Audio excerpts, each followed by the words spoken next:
2024 May 30th. Daily Bread Passage. 1 Samuel chapter 8 verse 1 to 22. Keyverse. Verse 7.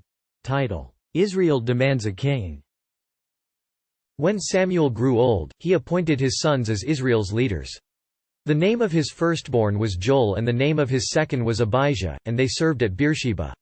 But his sons did not follow his ways. They turned aside after dishonest gain and accepted bribes and perverted justice. So all the elders of Israel gathered together and came to Samuel at Ramah. They said to him, "You are old, and your sons do not follow your ways, now appoint a king to lead us, such as all the other nations have." But when they said, "Give us a king to lead us," this displeased Samuel, so he prayed to the Lord. And the Lord told him, "Listen to all that the people are saying to you, it is not you they have rejected, but they have rejected me as their king. As they have done from the day I brought them up out of Egypt until this day, forsaking me and serving other gods, so they are doing to you. Now listen to them, but warn them solemnly and let them know what the king who will reign over them will claim as his rights." Samuel told all the words of the Lord to the people who were asking him for a king.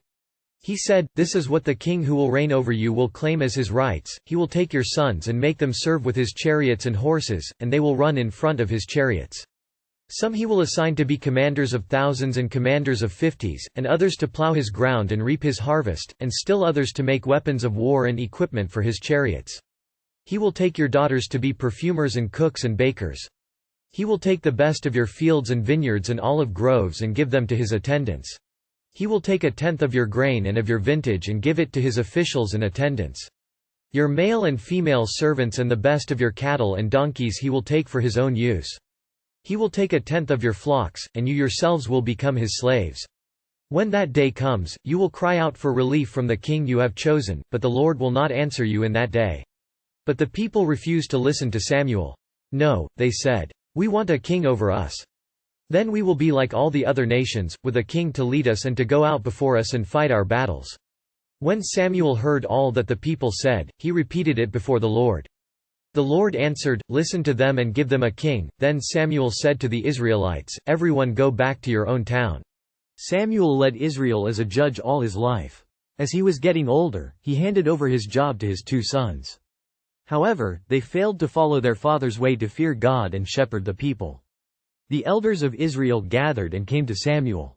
It was good for them to be proactive, trying to resolve the issue of bad leadership. But their hearts were not in the right place. They demanded a king just like all other nations. Samuel was unhappy with this challenge. Yet God knew these people were not rejecting Samuel but rejecting God himself. God had hope and vision for Israel to become a kingdom of priests and a holy nation. Yet, these people rejected God here, and later rejected Jesus as their king. God was going to let them have their wish. Yet he warned them through Samuel.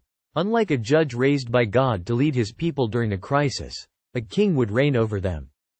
Their sons and daughters will be his servants. Heavy tax will be charged to cover the king's expenses. More than anything, they will not be able to turn to God for rescue if they suffer under the king's rule. The Israelites still wanted a king like all others. They did not know what they were doing. Prayer. Father, thank you for the privilege to have you as my king. I find peace in your power and mercy. Set me apart to worship you as my king. One word. God is my king.